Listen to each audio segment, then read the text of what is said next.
So I'm here with Chef Justin Beckett, and we're here at Southern Rail Restaurant. And Justin, tell us about this place. Well, thank you for being here. First of all, it's always nice to invite people into something we call our home. And when we created this restaurant and also Beckett's Table, our idea was that we wanted to throw a dinner party. We wanted to have this lively, this second home for people to come and not only get fantastic beverage, incredible food, but this warm, welcoming sense of service and kind of hospitality when they walk in. Yeah, no, I can definitely feel that sitting here right now. Like, how long was this a project in the making? How long have you actually been at this location? So Southern Rail is almost 7 years old, and for us, when we had Beckett's Table, which is about 3 years older, we always said we wanted a second concept. We always said we wanted another restaurant, another shop. And for us, having flavors from the South, having the hospitality from the South, having this there's this ooey gooiness of food and tradition from the South that we really, really wanted to bring to Phoenix. So the birth of Southern Rail kind of came from those traditions of the South. What are some of the best items that you serve that people just come back again and again for? Well, our number one seller by far is our fried chicken. And the process of fried chicken is very elaborate. And you say, why am I paying $25 for fried chicken? Well, we take the best quality bird we can find. We butcher it properly. We make sure it's brined for a certain amount of time and very special ingredients. And the breading process, the motion of the hand and how you treat each piece of chicken. And then, of course, frying it and then pairing it with amazing mashed potatoes or vegetables. So our number one selling dish is definitely the fried chicken, but we also have amazing lighter dishes. People don't understand that the South is famous for fried foods and rich foods, but also focuses so much of their time and energy on sharing great collard greens with your neighbor or delicious tomatoes when they're fresh. So lots of really great ingredients to play with. Awesome. Now, Southern Rail, before we got on camera here, you were showing me your wine cooler back over here, and it's had the coolest ladder on there. Like, where did the rail concept actually come from? How did that come to be?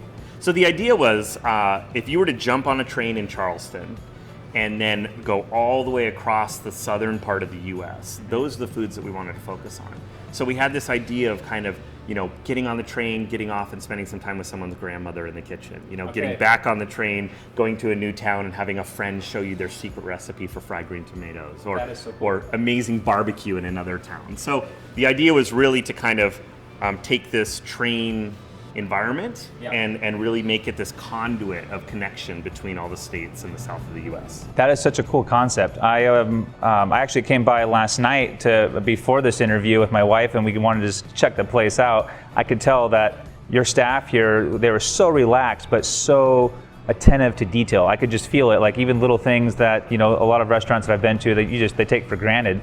What's involved with keeping up a staff like that and having everybody so on top of it? Because it was very impressive. Well, I'm sure this is true across most industries, but the people are the only reason a place works, right? You can't do it without people. So I think for us, finding people that have a genuine good attitude to begin with is very paramount, and is where we start.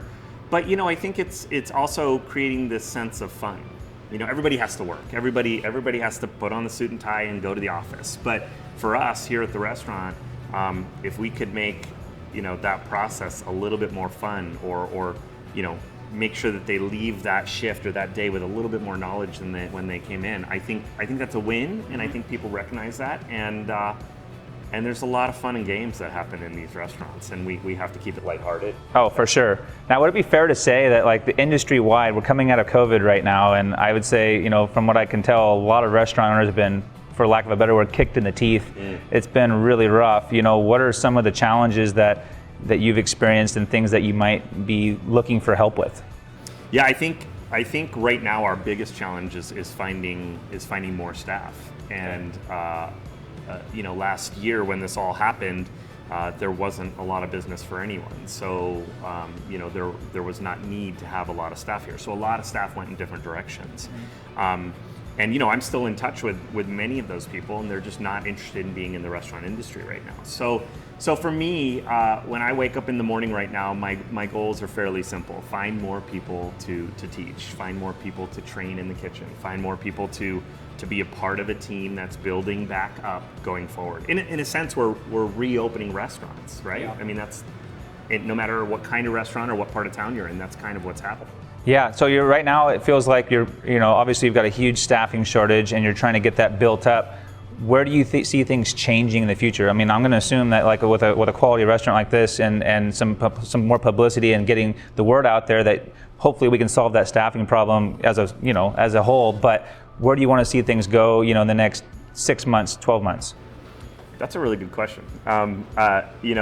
There's a proverbial joke about a crystal ball and being able to tell the future, but we're not very good at that in the restaurant industry. We react with what's happening on a daily basis, and for us right now, I think it's about baby steps. It's about next week, next month, and kind of looking that way. Hopefully, we'll get back up to our viewing our business in quarters of the year and kind of planning ahead. But my commitment and what I can do is I can serve really, really good food that tastes good. It's high quality. Our service can be genuine and fill your soul.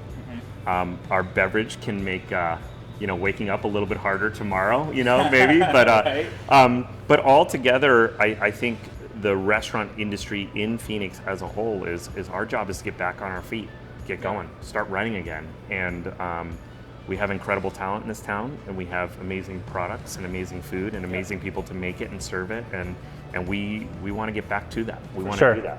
Like I said earlier, I got to experience some of that talent and some of that the people that are here working in this restaurant. Now, if we know of anybody what's an ideal client or an ideal employee, if somebody wants to come work for you, like who is that person and how do they find you? Well, I think, if you have a passion for food and beverage, if you care about people, if you're genuine, if you have a desire to learn, I mean, those are all fantastic qualities. Right now in the kitchen, we're looking for people who want to become part of the team. We're a ship that's sailing, and we need all kinds of people to do all kinds of things. But for us, I'm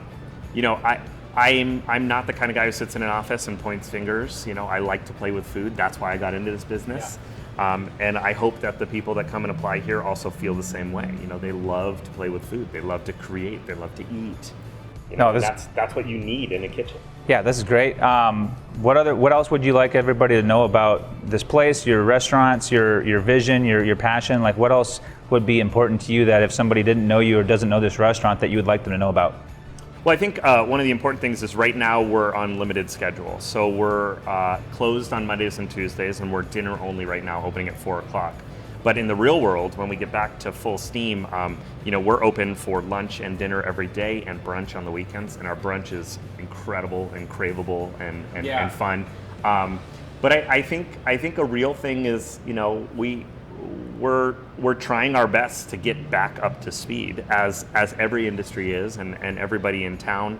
We hope that the compassion and the people and we're all trying to do it together. Yeah. So don't yell at a hostess if we're running behind or don't freak out if we don't have some of the dishes we used to have. Our goal is to get back to a spot where we're running at 100% all the time, and that's what we're going to try to do every day. For sure, and I'll add, and don't forget to tip your bartender. Yeah. Well, yeah, that's pretty important, isn't it? Yeah, no, for sure. I mean, this is a great place. I enjoyed being here last night, and it's really great to get to meet you in person and really experience, the restaurant in a whole different setting. I mean, it's just as beautiful during the daytime as it was in the evening with the sunset and the Southern Rail. And by the way, there was the metro going by and getting a little bit of that sense of the old timey sort of stuff. That was really exciting. But yeah, Justin, I appreciate you so much for your time, and look forward to seeing what we can do to help you next. Well, thank you for taking the time to come and talk to us. I really appreciate it. Yeah, thank you.